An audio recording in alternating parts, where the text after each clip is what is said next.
Good morning, everyone. Can you guys hear me?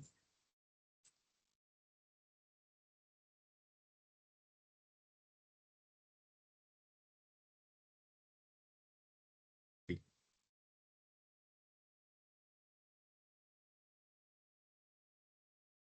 So for us this morning, we have a research seminar for the first time for this year, right? So for this morning, we have three speakers, which is Dr. Jasmine, Dr. Zulani, and Ko Kwan Yi. All right. So first of all, Dr. Jasmine will start this research seminar this morning. All right. If Dr. Jasmine is ready, the floor is yours. Okay, good morning, Ali. Okay, and also to all the audience, okay, for joining in. Okay, let me share my screen now.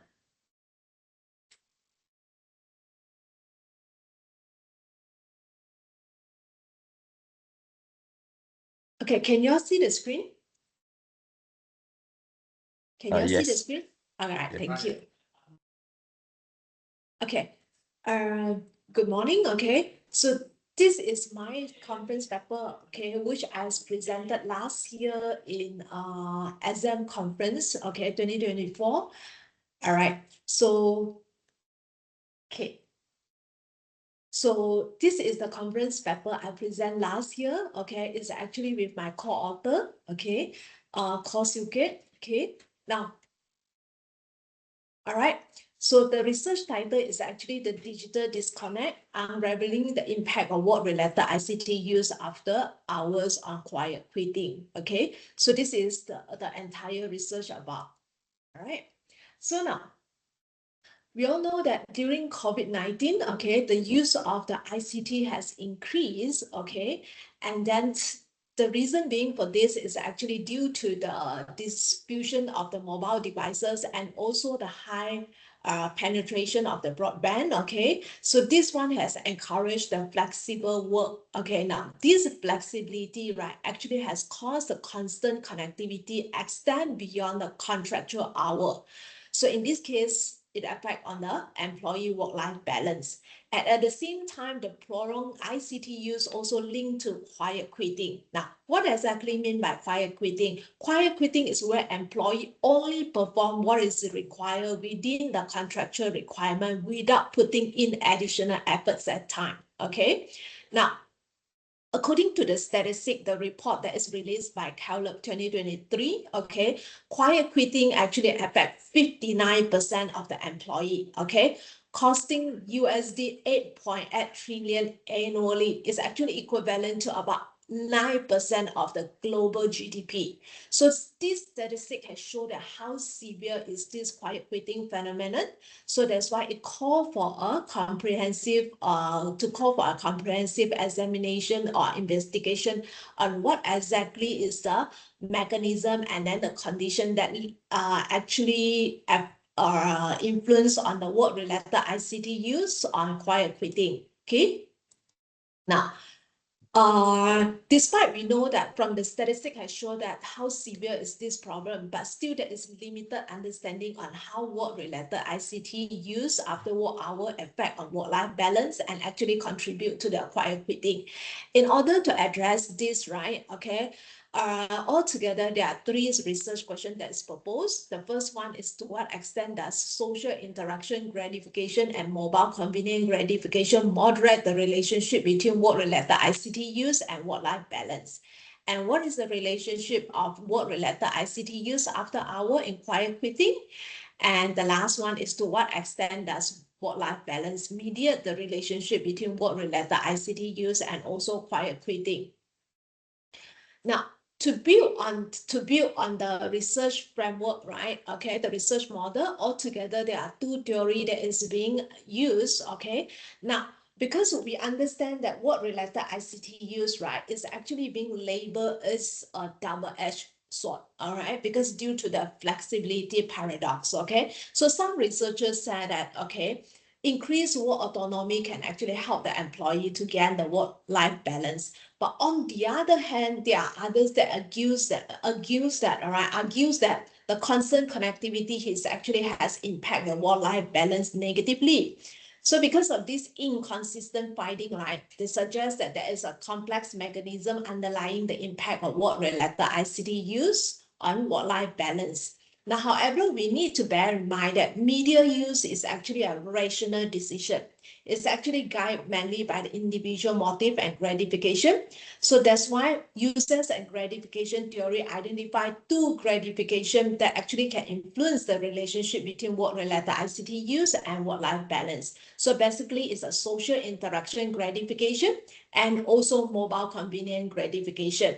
Okay, so it is assumed that, okay, it is assumed that employee that use ICT for workplace socialization and to manage the work-related matters that is due to the convenience feature afforded by the ICT. Okay.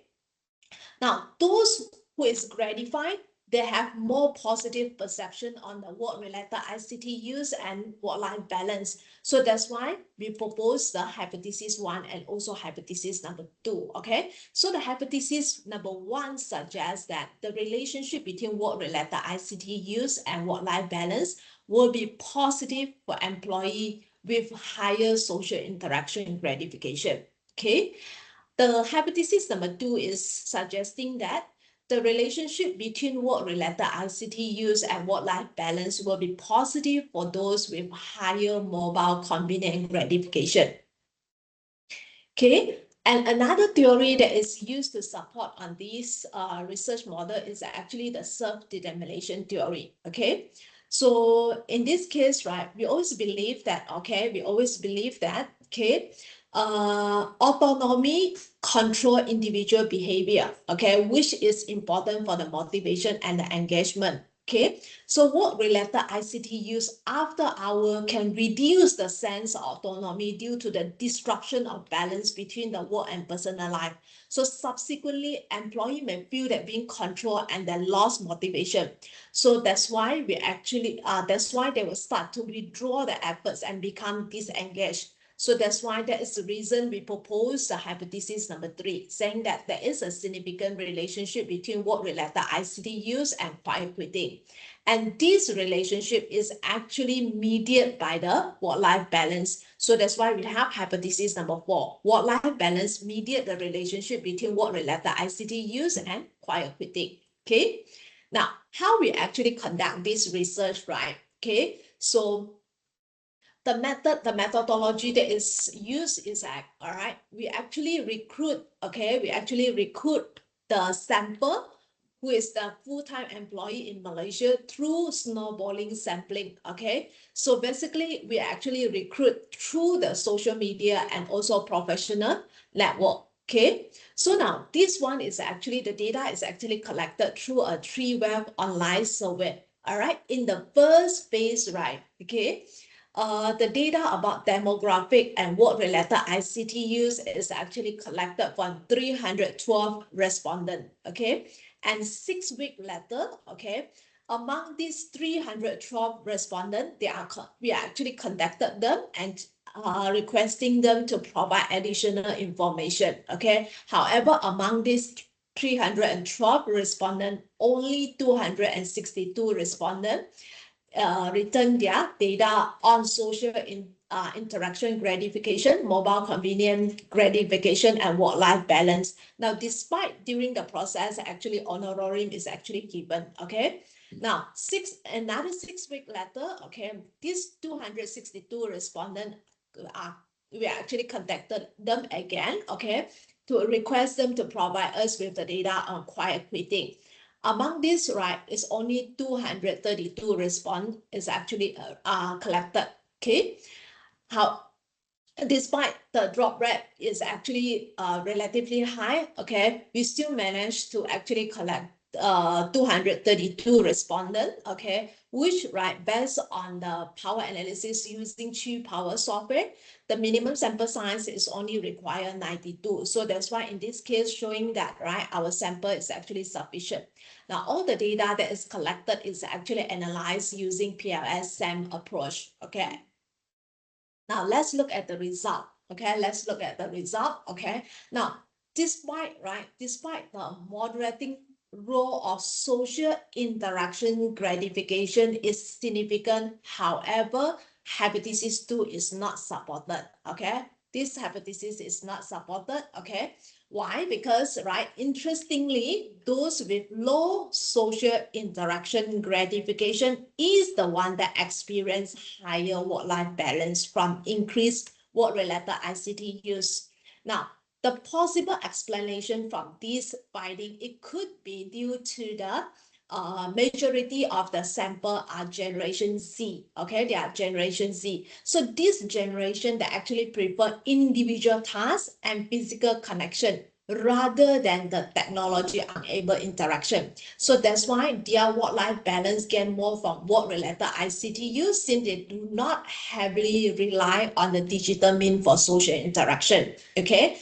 As for the hypothesis number 2, right, okay, this one is expected, it is supported. So the moderating role of mobile convenient gratification is actually observed for those with higher gratification, where the increase of the work-related ICT use actually resulted in higher work-life balance. This could be due to the gratification obtained from the ease in using the work-related technology, which actually enable the employee to respond and handle the work-related matter in a more efficient manner, even after work hours, okay? So this result, right, the result from hypothesis number 1 and number 2 actually suggests that, okay, work-related ICT use actually render those employees with different gratification, with different level of work-life balance. So adding further support to the moderating role of mobile convenience and social interaction gratification, okay? Now also, right, from the hypothesis number 3, okay, there is a positive relationship between work-related ICT use and also quiet quitting. So that's why hypothesis number 3 is actually supported. This one is actually consistent with the assumption of self-determination theory, okay? So what ICT use is actually intrude to the employee personal time, so leading to a reduced motivation and increase the withdrawal, okay? Complementary to the direct relationship between the work-related ICT use and quiet quitting, the mediating role of work-life balance as proposed in the hypothesis number 4 actually supported, indicating that quiet quitting can be affected directly and also indirectly through work-life balance, okay? Now, this result have few implications, okay? It's actually have few implication to the organization and also policy maker, okay? Now, employer, they can actually regulate the after hours communication to promote work-life balance and also tailor the solution by considering the different employee gratification. On the other hand, also policymaker, right, can also use this finding to develop regulation to safeguard the employee work-life balance in the digital environment, okay? Now, as for the research contribution, right, this study actually provide insights on how work-related ICT use impact on work-life balance and contribute to quiet quitting. And it also highlight the importance of employee autonomy and also different gratification. Now, all right. Now, we always need to bear in mind that there's no research is perfect, okay? So the limitation for this study is actually because we are using the non-probability sampling, which actually limit on the generalizability, okay? And another limitation is actually the heterogeneity issue present in the sample population, okay? So in order to address this, okay, multi-group analysis can be used, okay, in order to address the heterogeneity issue and also to better develop the policy that actually can cater for the different needs of the employee. Furthermore, right, the insignificant result, okay, of the moderating effect for social interaction gratification also provide an avenue for future research. Now, in conclusion, okay, in order to manage the quiet quitter, okay, employers should focus on balancing the work-related ICT use and work-life balance. They should not design a one-size-fits-all solution for all the employee, because they need to consider the impact of the different gratification. All right. So that's it for my presentation. Okay. So is there any question from the floor?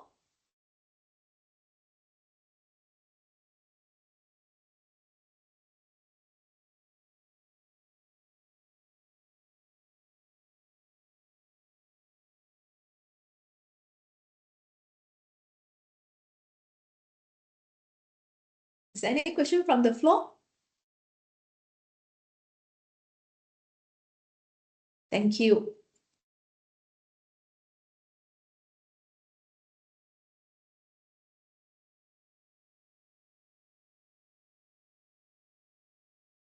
Okay, thank you, Dr. Jasmine. So no questions for Dr. Jasmine? Okay. So we can proceed with the next presenter for today. Okay. Thank you very much, Dr. Jasmine. All right. Thank you, everyone. Okay, so the next presenter will be Kuan Yi. All right. So whenever you're ready, the floor is yours.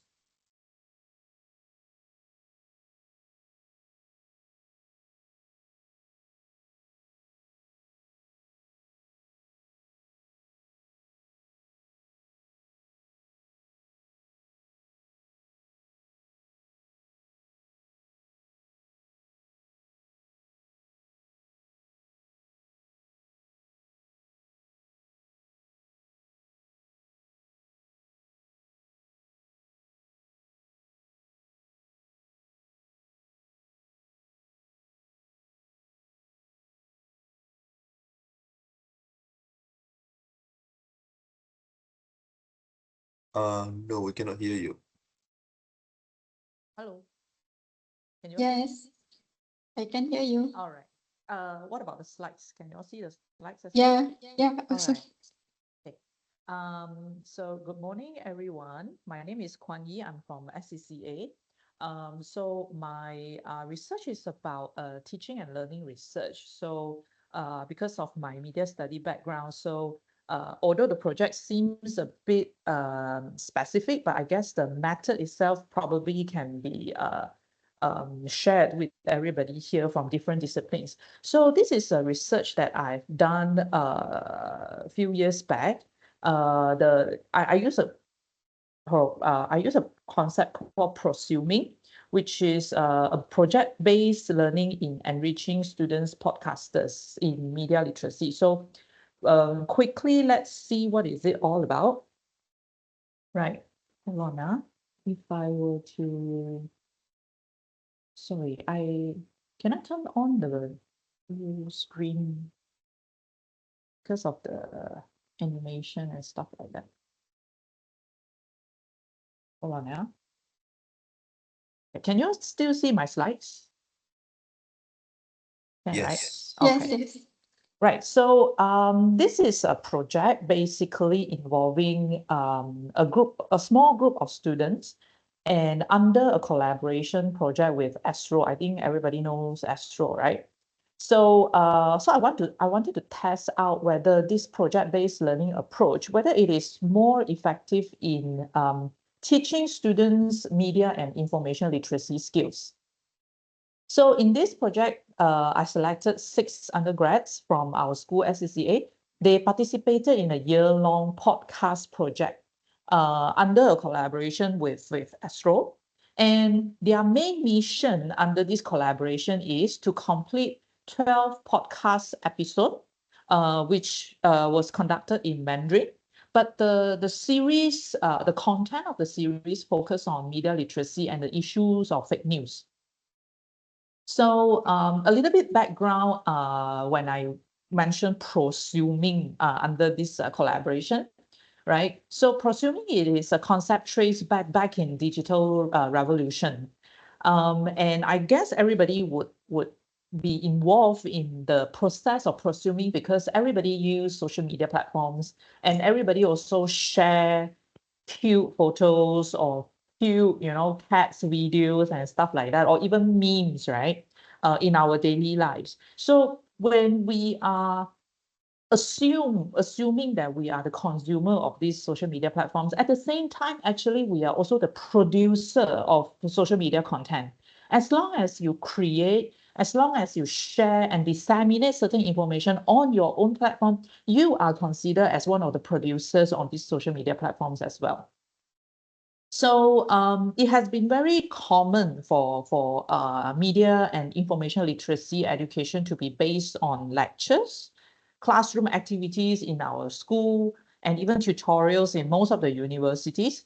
And the challenging part on this issue is in Malaysia, there's no formal media and information literacy education across most of the education levels, including you talk about kindergarten, primary school, secondary school.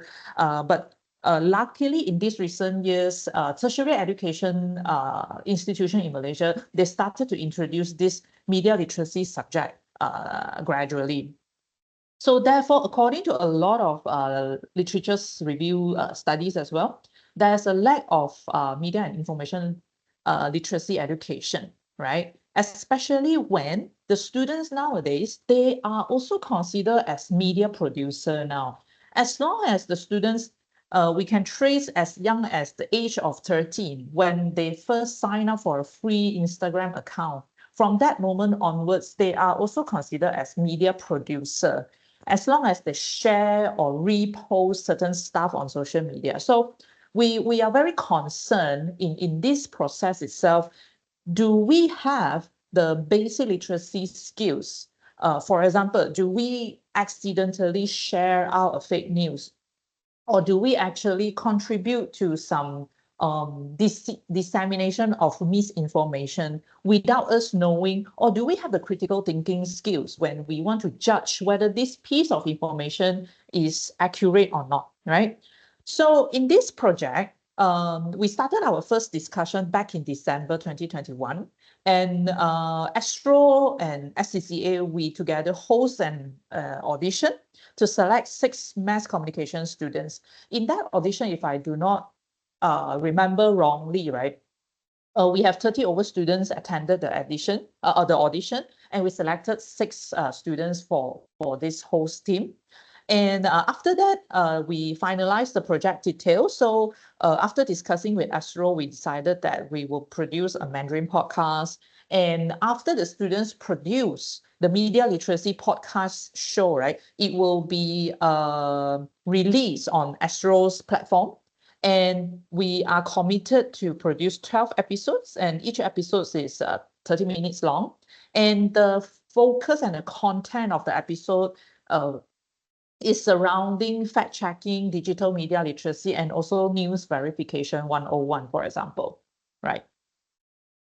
So a little bit about introduction about project-based learning, because I think all educators here, maybe you can actually consider implementing project-based learning in your classroom, maybe in the upcoming semesters, right? So this is about organizing a project involving students, and students are the one who execute, the main person who execute the project, right?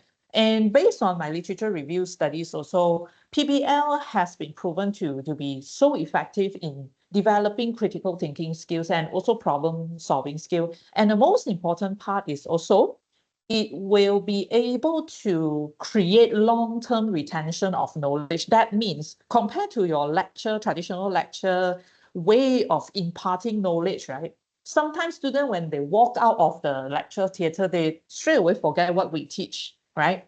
But then if we involve students in a project, right? Throughout the execution part of the project, it has been found that the students remember the knowledge in a longer term, right? But challenging of the challenges of PBL also involves, for example, the assessment issue. How do we assess them? And also the time management between the educator itself and also the students, and also whether the instructor, which is us, the lecturers or educators, are we well trained enough to execute this whole project learning approach, right? So according to some of my literature reading also, PBL may not be suitable for all learners, because not all students, they have the passion or they are very hands-on. Some students, they just prefer the traditional lecture studies. And the whole PBL also requires careful planning and implementation from both the students and also the educators and the lecturers. So this is some of the following steps that I started. First, I provided training on media literacy and fact-checking skills to this group of undergrads. I Excuse me. also, sorry, yeah. Excuse me, I think the slide didn't move since slide 2. Is it? Yes, it's Now still at the it's- introduction. Oh my God, sorry. What about now? Do you see a picture? Still the same. Still the same. Yes. Hold on, I don't know what's wrong with that. Okay, what about now? Okay, now it's moving. Hold on now.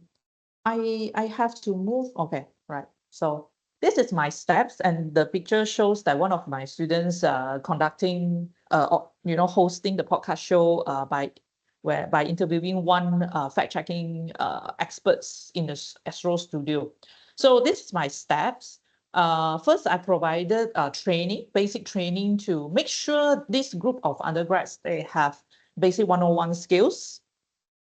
And also Astro Producer conducts workshop to train this group of students, make sure they have basic speaking, public speaking skills, and also audio editing skills, right? And we had a trial run in Astro Studio. And then after the trial run, the Astro Producer provides them feedback and podcast audio presentation. For example, how do you pronounce properly, right? So after that, I guide the students on content planning for each episode. I need to make sure that their research for content or research for certain episodes is accurate, because they are there to teach their audience or listeners about fact checking. So we cannot, we do not have the we cannot afford to also make mistakes in our content, right? So after everything is okay, after the content planning is okay, then the students record for the podcast series, and Astro Producer release their episodes on official Astro platforms and promote the episodes using their own platforms as well. So you can see from the picture itself, it is on their official Mandarin podcast platform called Xiao, right? So after we completed the entire 12 episode, right? So I need to trace their learning experience, right? So my research methodology in this teaching and learning research is to use focus group discussion. So I want to hear from my students how they perceive their PBL learning experience, project-based learning experience, and also their perception of their own media and information literacy level. So after going through or after joining this project, right, what is their changes, or do they experience any changes or even enhancement of their own media literacy skill? And also, what is the challenges? What kind of problem that they have been facing? And also their perception if they encounter changes in terms of their own information consumption habit. For example, last time, maybe they just simply share fake news. They just simply, create posts on their own. But now, do they experience changes when it comes to consuming information online? And also, how they think in general about information, and what is the impact of collecting and consuming information in general. So this is my research finding, right? They think this is a very unique opportunity of learning. For example, they think it's fun, interesting. One of the students said, I didn't study about the principles of journalism before this project, but now I learned simply because I joined this project, right? I've never learned about fact checking before. It is very new to me. And before this, I have no idea about what kind of fake news. So in this project, she thinks that she learned a lot, right? So I also asked them to compare traditional lectures and PBL approach. They think that PBL is something very different from what they usually did, right? So one of the ladies, she mentioned like lectures is kind of like spoon feeders. So this is a very strong word used by her. But for now, we could explore more knowledge by ourselves. So because in this process, when they are doing their own research in order to do the content planning, they discover that through this research process that they engage themselves in, they actually manage to explore more knowledge by themselves. And about change of media and information consumption pattern, some they become the media literacy and media literacy advocates within their own family, friends, and community, right? For example, this is the quote unquote from this student. When the news that family members shared to us, we forwarded on the top of the message, you know what I mean, which is WhatsApp messages, right? And then I'm like, hey, Dad, this is not true. And then I will tell him the truth. So the students become active advocates of media literacy and anti-fake news kind of efforts in their own community. So this is something that is out of my own expectation throughout this research. About project challenge, right? Because any project will come with challenge, especially project management, right? So the students mentioned that they are unclear about the podcast outreach. For example, they don't know how many listeners are there, how far or how short they have reached the population, because all this data actually were held by Astro, because Astro, remember, Astro were the one who do the broadcast and publish and dissemination, even the promotion and marketing of the podcast series, right? So the students are unaware and they were in total darkness about how successful or whether it is engaging or not in terms of their podcast series, right? And the next is about doing research for information, right? In different languages. For example, this is the quote to talk about the outreach. We don't know if someone is listening to the podcast. We need motivation from the listeners, but we have no idea whether we have reached out to them, right? And the next one is the hardest part is how do we make it easy for us to tell our audience? Because sometimes when they do research, the students find out that anti-fake news, fact checking, and media literacy is a complex issue. So I think this is a very good awareness among the students. Nothing is simple, you know. And the students notice that they have the responsibility to realign the complicated information to make it easier for their listeners to digest, right? Reflection, general reflection that they share. They are aware that information is never value-free. It could come with certain agenda and bias. I think this is one of the biggest takeaway from this research. And they also agree that under the context of prosuming, everyone is responsible for a healthier digital world. So this is one of the best quotes that I can get throughout the focus group discussion. These students share that before I do my podcast, I need to do the research first. It is like when I'm buying a bread and I look into the ingredients, the calories, everything. Now it is my turn to make my own food, like making the bread. And then now I'm selling the bread, which is the podcast. It is an analogy. So my audiences, they need to see, they need to do the research as well, just like what I'm putting in my bread and what they can gain from my bread. So this is a very interesting sharing from the students. They have the highest awareness about their responsibility in general. So they become more cautious before they click the button of share, they click the button of like on social media. So for conclusion, in general, the students, they mentioned that they have positive learning experience. They are satisfied with their work, and their involvement in podcast production increase their media and literacy skill, and transform them into advocates within their community. But the limitation for this teaching and learning studies is that because I involve only 6 students, so it is very hard to be generalized to other contexts. And the importance of more future research should be highlighted because we need to consistently test out the effectiveness of project-based learning involving higher number of students. So I'm not too sure, or maybe more in the future, I may be able to use the same approach, use the same teaching approach, but involving maybe more than 100 students, right?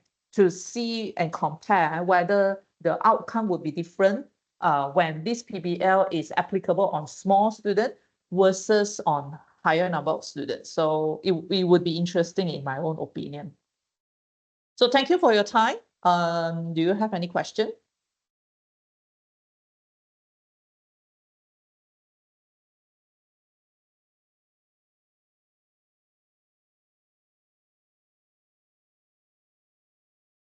Thank you, Miss Nalini. So thank you for your presentation just now. All right. Okay, Anyi, thank you very Right. much. Actually, I have one Yeah. question. Is Yeah, it okay? please. If I- Yeah, sure. Actually, I have two questions. Sure. Right. So my first question is, how the student encounter their fear when they are joining and producing the podcast and everything at the first time, right? And the second question is there any training for them to make sure the pronunciation or the every time they speak, they do not have the R thingy. That's all. Oh, okay. Sorry, I missed your first question. Sorry. Can you repeat again? Okay. How they encounter the fear when they're joining or Mm. producing the podcast at the first time. Okay. Thank you. I think in general, this group of students, they are quite outspoken. I think many lecturers would acknowledge that in general, SCCA students, they are very expressive.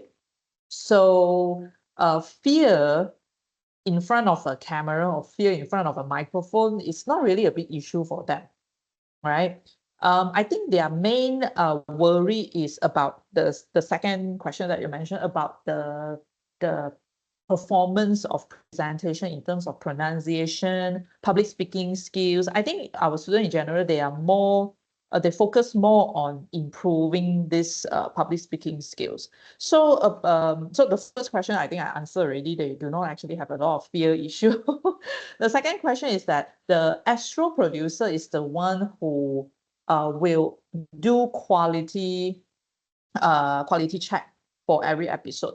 So this is something that is good if we are able to collaborate with real media company like Astro, because they have the burden to make sure the podcast or the content that will be released under their platform has the basic quality skills. So based on the producer's feedback, I think after rounds of training, the students are quite well versed in terms of public speaking skills and pronunciation, and also the also has been reduced after the Astro training and workshops on pronunciation.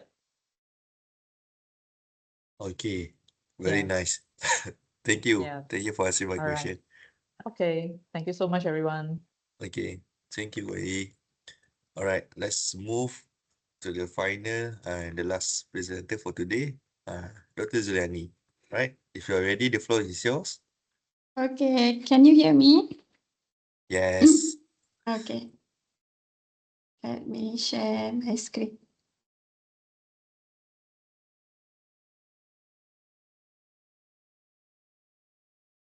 Okay, so can you see my screen? My material. Anyone? Can you see? Yes. Okay.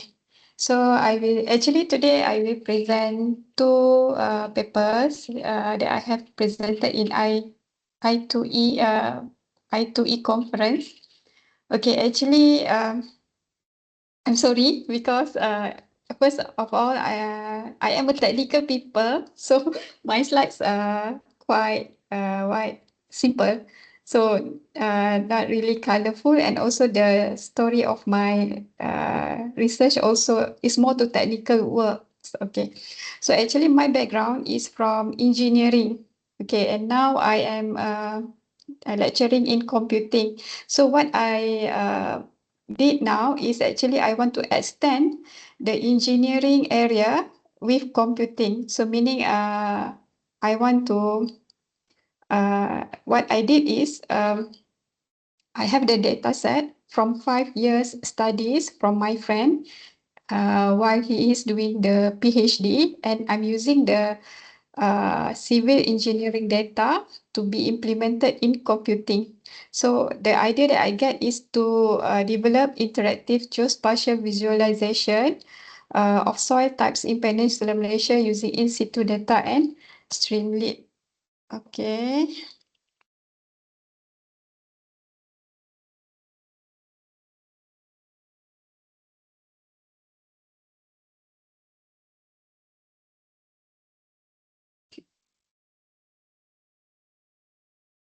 Okay, actually, I want to show you the data set that I got. Okay, so here is the 5 years studies that he did during his PhD to go to many 23 locations around Peninsular Malaysia to get the soil data. Okay, so here is the field work that the person does, and what I did is to extend into computing area. Okay, okay, so the introduction is importance of soil data for agriculture and environmental management in Peninsular Malaysia. So this project also we target for SDG 2, food security. Okay, so why? Because once we understand about the soil, so we know what types of crops that we want to grow in that area. Okay, agricultural. Okay, this study, the importance of this study for agriculture optimization. So the targeted crop selection matches crops to soil type, boosting yield and sustainability, and soil management preserves soil fertility and prevents overuse, ensuring long-term productivity. And then land use planning. Okay, informed land allocation, suitable areas identified for agriculture, urban development and conservation, and balancing growth helps policymakers manage food security alongside urban expansion. Okay, and also environmental conservation, so soil health monitoring, key for erosion control and protecting areas from degradation, and sustainability resource management. So it's preserves ecosystem and biodiversity in vulnerable regions, and disaster mitigation for flood and erosion risk management. So identifies vulnerable areas to guide infrastructure planning and reduce risk. So the background here, traditional methods and limitation in soil data visualization is normally using the static mapping. So traditional soil maps are often static, limiting the ability to interactively explore and analyze soil data in detail. Okay, complex. Second is the complexity in interpretation. Okay, soil data presented through tables or basic geospatial interactive system outputs can be challenging for non-specialists to interpret effectively, reducing accessibility. Okay, and then lack of real-time updates, static and manually updated visualizations lack real-time data integration, making it difficult to keep data current and relevant for decision making. Okay, so the challenges here, current limitations and challenges in soil data visualization is real-time data integration, limited ability to incorporate real-time updates, which restricts the application's effectiveness for dynamic environmental monitoring. So, and then data accessibility for non-specialists, complexity in interpreting soil data can be a barrier for non-expert users, affecting accessibility and usability, and then scalability and data coverage. So limited soil data points across regions can reduce the platform's scalability and comprehensive coverage for broader applications. So this is this development addressing these challenges will enhance the tool's effectiveness and adoption across more sectors.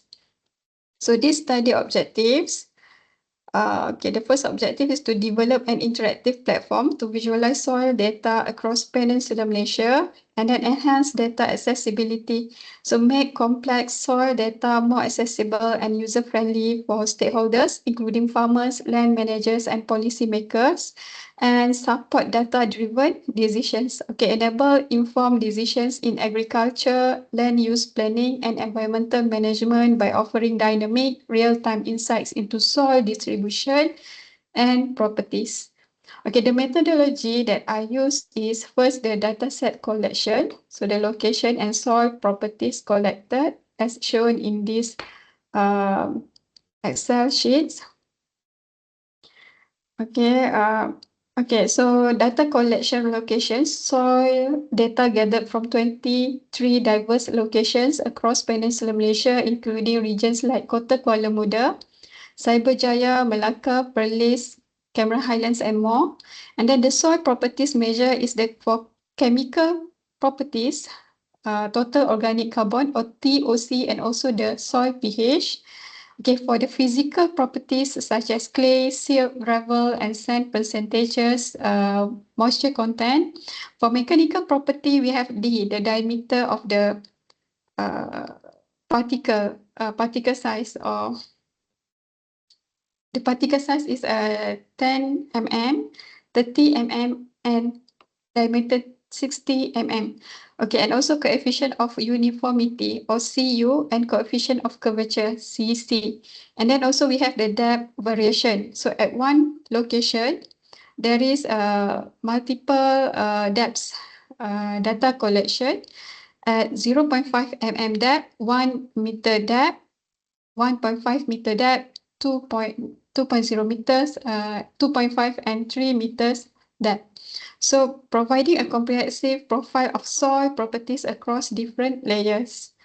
Okay, and then methodology for data pre-processing. Okay, steps in data cleaning and preparation. Okay, handling missing values. Okay, and I remove fully empty columns and rows with missing values to maintain data integrity, and removing redundant data, eliminated duplicate rows to ensure each observation is unique, enhancing data consistency. And then data type conversion, converted feature values to floats and soil type labels to integers, ensuring compatibility with machine learning model. Okay, visualization framework. Okay, overview of the web application built using Streamlit. Okay, the interactive map interface displays soil sampling locations across Peninsular Malaysia. Users can click on map makers to view detailed soil properties at each location. Dynamic filtering options. Okay, filters for soil type, location, and specific properties such as clay, sand percentage, allowing tailored data exploration. And then real-time data access. So data stored on GitHub for continuous updates, ensuring the application displays the latest soil information. Okay, features of Web App 1. Okay, for this project, I developed the main web app with another extension to Web App 2. Later, I will show you the web app. Okay, for features of Web App 1, map-based interface, soil type selection, location filter options. Okay, map-based interface displays all sample soil locations on an interactive map of Peninsular Malaysia. Users can click markers to access soil details for each site, and then soil type location allows users to filter and view specific soil types, aiding targeted analysis. And then location filter options, customizable filters enable selection by location, soil type, or specific properties such as clay or pH, providing focused insights. The features of Web App 2, expanded depth analysis, multiple soil parameters visualization. So expanded depth analysis visualizes soil data across multiple depth, offering a detailed soil profile. Multiple soil parameters visualization displays depth versus key soil parameter such as clay, silt, sand percentages, moisture content through interactive graphs. And then consistent interface, maintain similar design and layout to Web App 1 for seamless user experience with added depth-specific insights. For user interface design, so accessibility and user-friendly features, so I use the intuitive navigation. Simple map-based layout allows users of all technical backgrounds to explore soil data with ease. Filter and search options, customizable filters for location, soil type, and specific properties enables users to focus on relevant data quickly. And responsive and interactive, real-time interactions and responsive design ensuring engaging experience on various devices, enhancing accessibility for all users. Okay, the results, key findings on soil type distribution and characteristics. Soil type variability is identified distinct soil types, for example, inorganic clay, sandy, and silt across Peninsular Malaysia with unique distributions by region. Regional characteristics. So we can see that the northern regions of Peninsular Malaysia is predominantly clayey and sandy soils. Central regions is a mix of clays and silts, reflecting urbanization. Southern regions balance sandy and clayey soils influenced by riverine and marine deposits. And then soil properties impact. Characteristics like clay content and pH level directly influence land suitability for agriculture, construction, and conservation efforts. Okay, and then geographical patterns. Okay, northern, central, and southern regions soil distribution. Northern regions such as Perlis and Cameron Highland dominated by clayey and sandy soils. Sandy soils found in elevated or coastal areas with clay-rich soils in protected zone.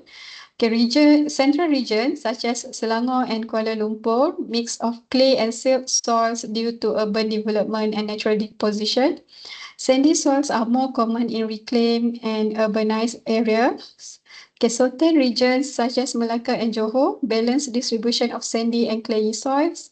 Riverine and marine influences contribute to high silt content in certain areas.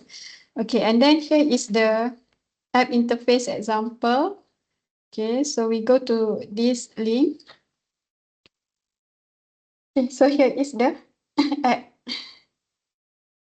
Okay, the developed app. I will give the link here for you to visit. Okay, so here is the developed web app. So data visualization for soil classification in Peninsular Malaysia. So we can see here the map. Okay, and then once we can filter here, and then we show the location and soil type and the properties. Okay, and for example, we want to find the locations based on soil type. So we can click here. Okay, so we can see here. So I have developed this page with preface location information for the place. For example, here is Pudu Ulu, Kuala Lumpur. Okay, for example, I choose Shah Alam, and then it will change to location information for Shah Alam here. And then here is the filter dataset or the soil characteristics in that location.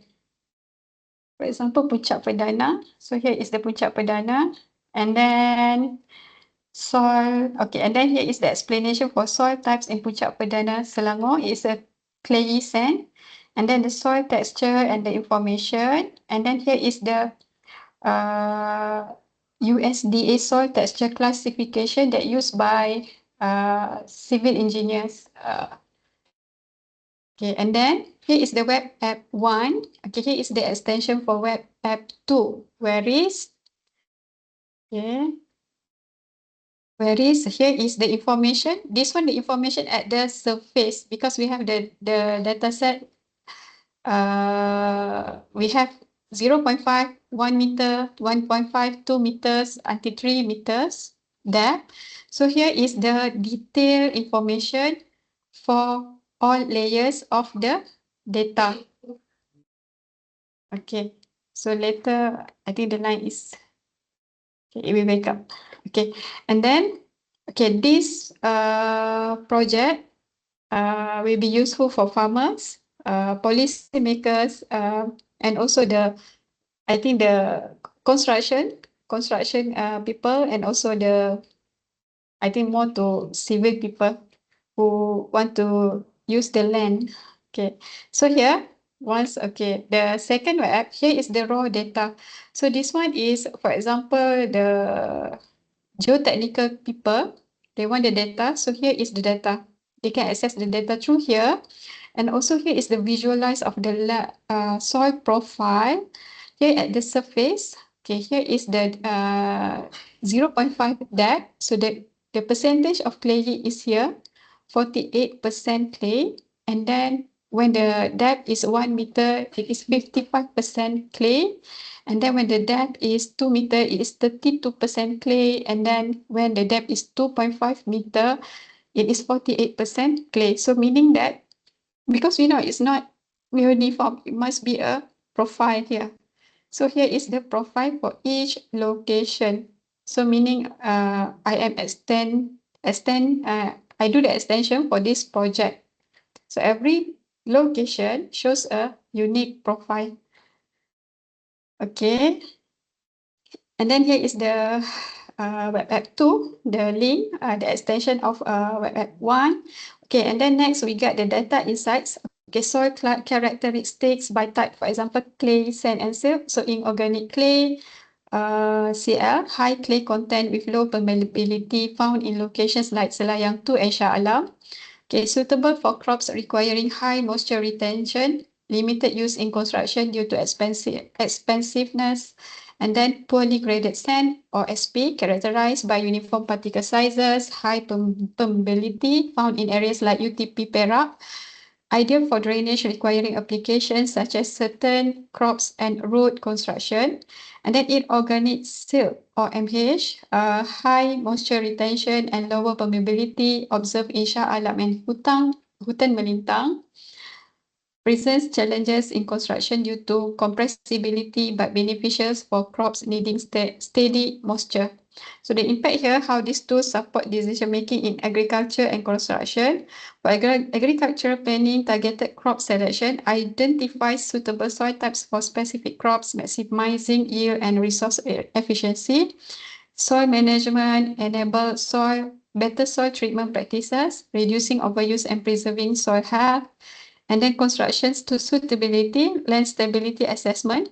So helps identify soil types that require stabilization or specific handling in construction projects.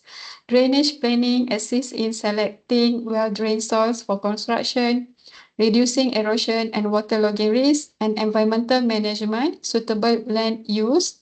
It supports decisions that balance agricultural construction and conservation needs, ensuring long-term land productivity and ensuring an environmental protection. Okay, the conclusion and future works, the development of an interactive web-based platform for soil data visualization in Peninsular Malaysia represents a significant advancement in the field of soil science and environmental management by providing a comprehensive and accessible tool for exploring soil properties. This study supports more informed and sustainable land use practices across the region. Future work will be focused on expanding the capabilities of the platform to incorporate additional data sources and advanced analytical features, further enhancing its utility for stakeholders. Okay, here is the references and that's all. Okay, any question?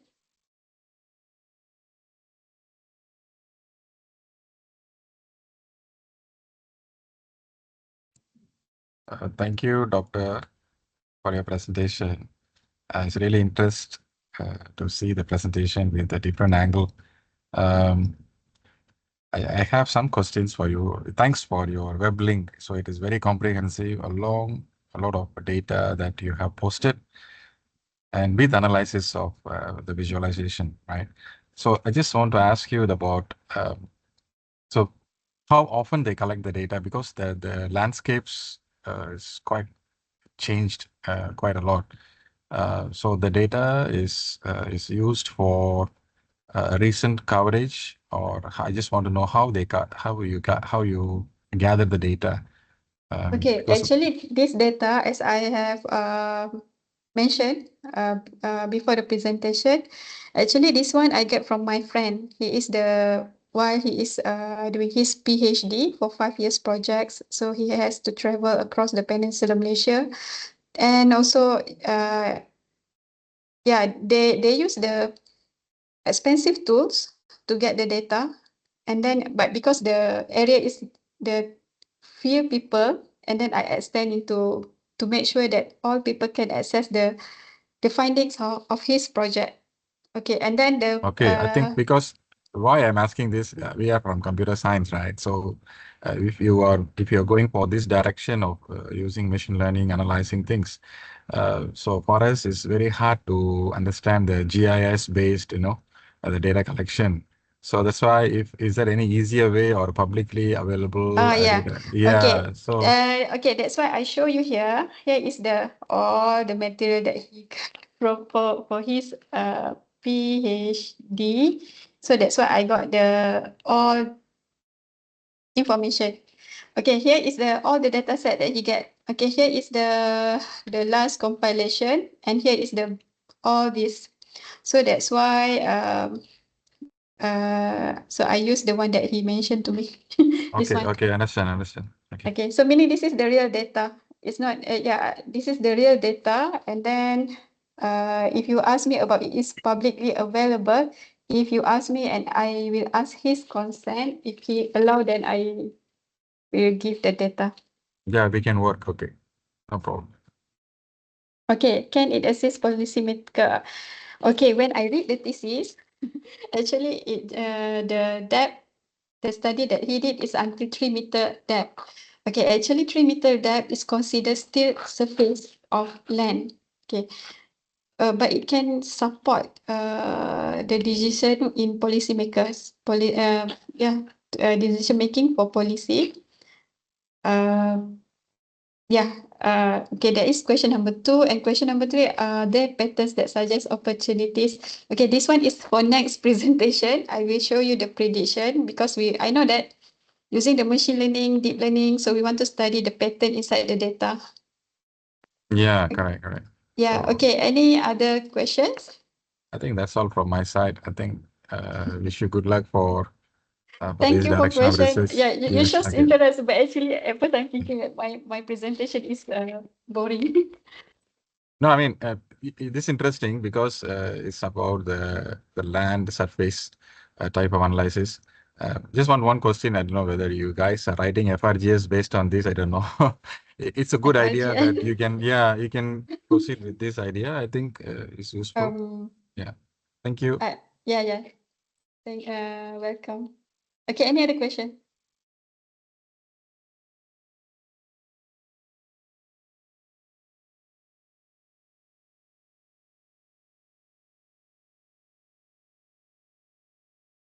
Okay, any other questions? I know it's boring. Hello, everyone. Any questions before we end our research seminar for this morning? Any No, question? we have another one. Oh, yes. Another one.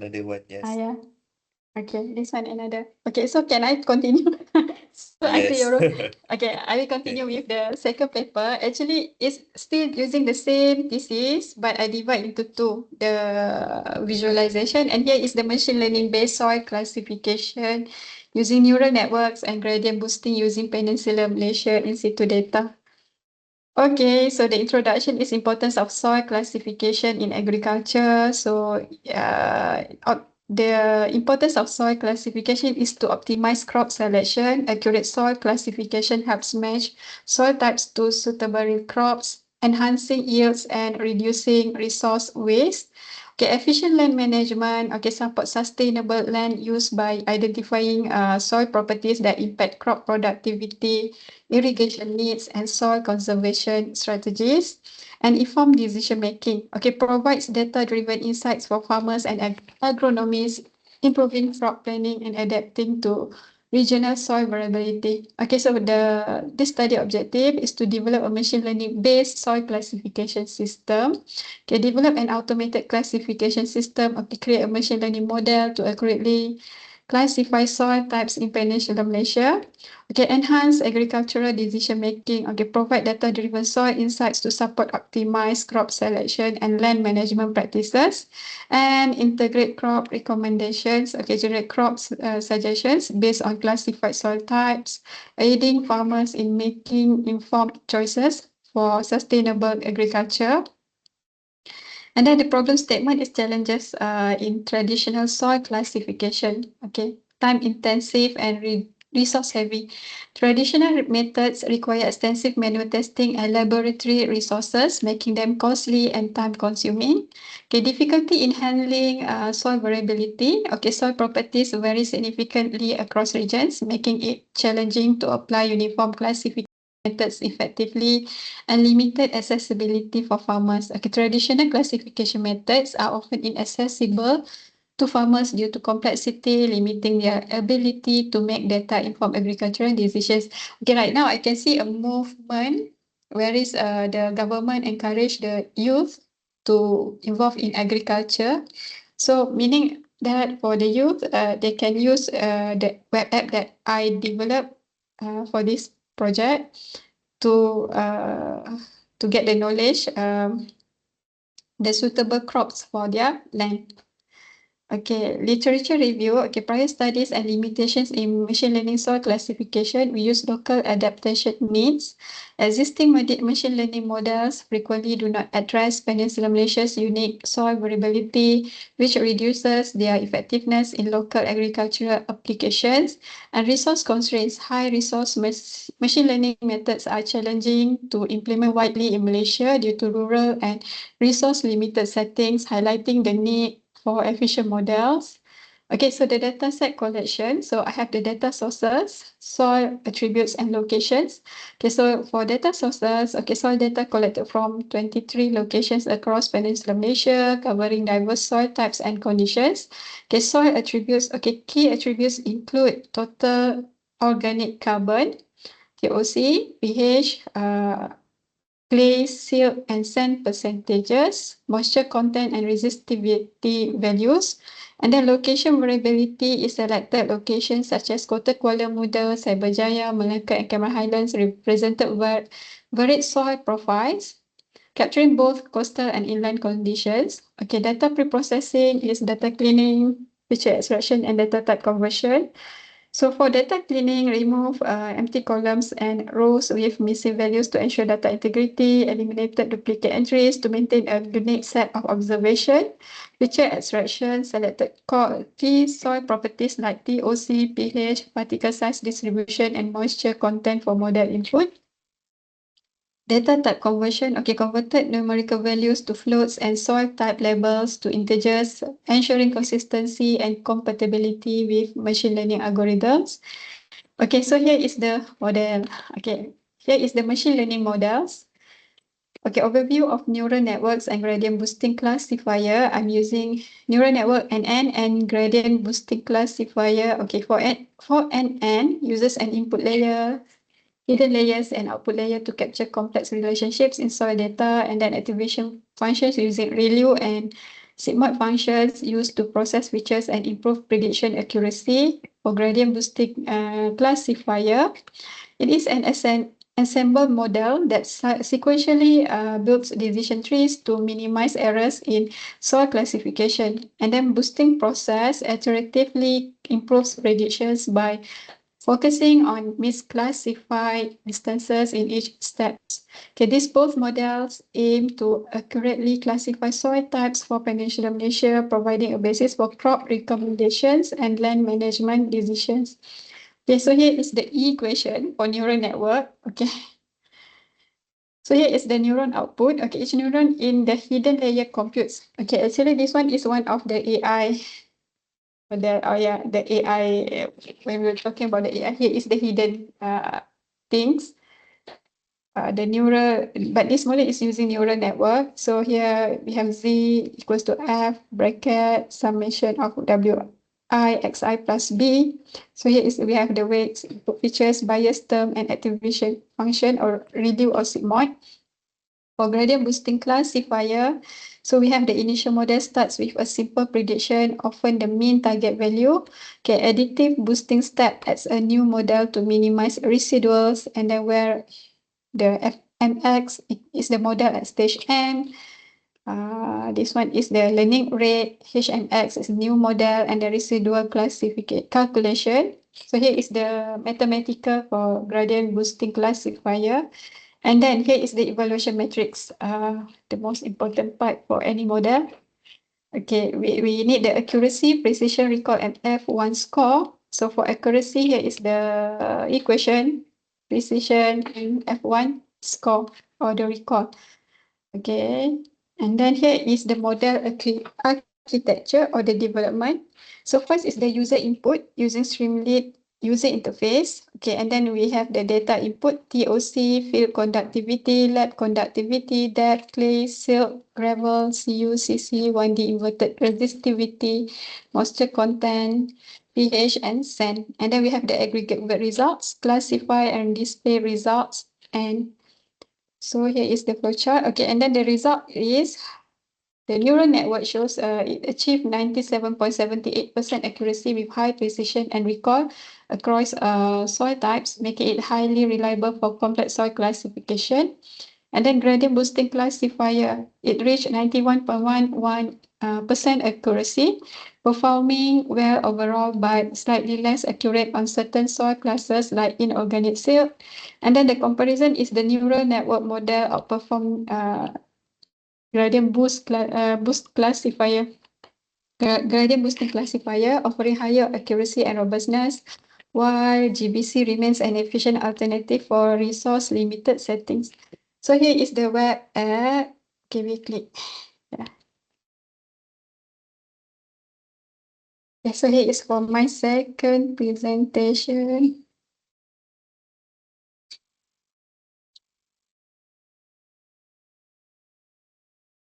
Okay, so here is the web app. So where is okay, first we choose the model, the AI model that we want to use, and here is the TOC parameters. We choose the TOC parameter and then field conductivity, and then lab conductivity, depth, clay.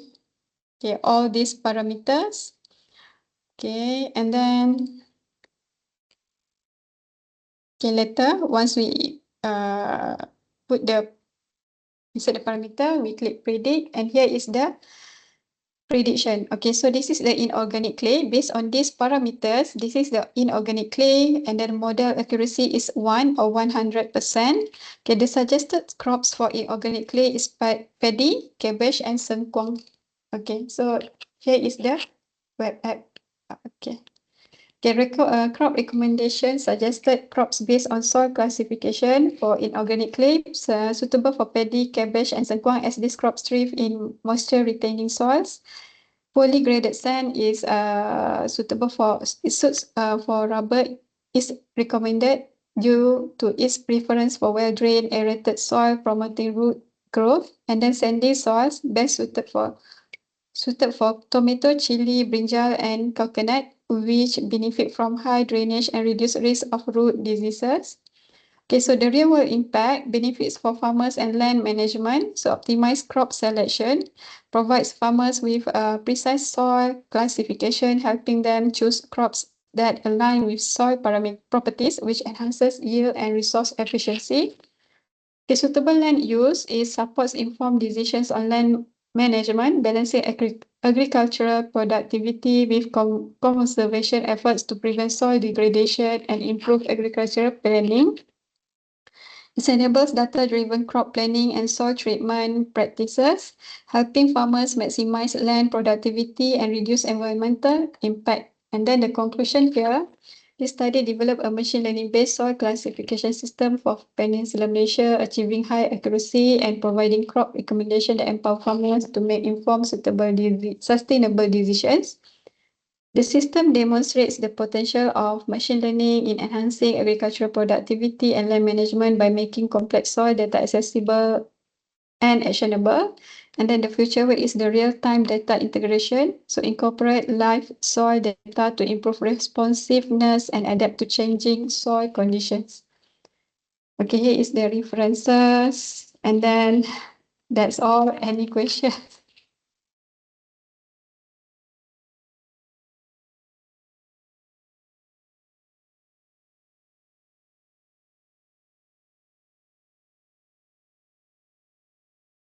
Any question, guys?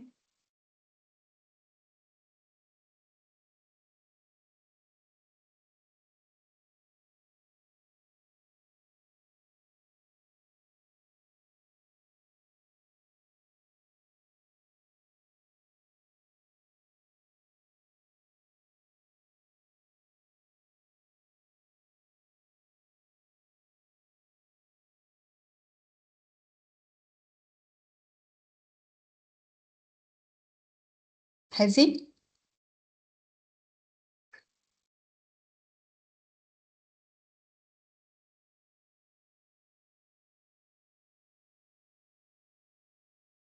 Any question?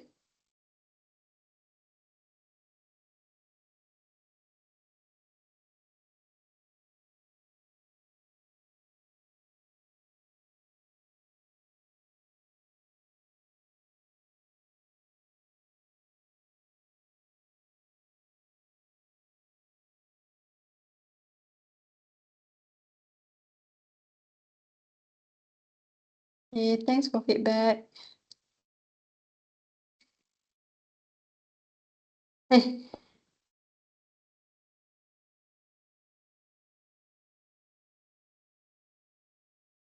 Jing, I cannot open the gift.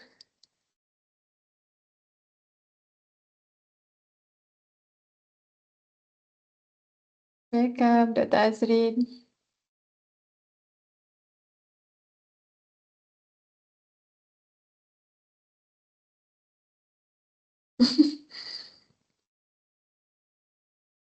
Hazim? Where is our chairman or the moderator?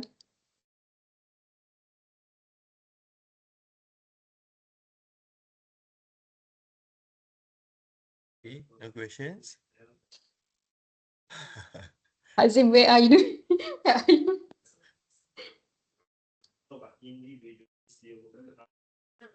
Okay. That's all for today, right? Yeah. Doctor? Okay. Yeah. Okay, so thank you very much to all the presenters and all the participants for joining this research seminar for this morning. Until next time, we'll see you again and have a good day, everyone. Thank you very much. You may leave Okay. now. Okay. Okay.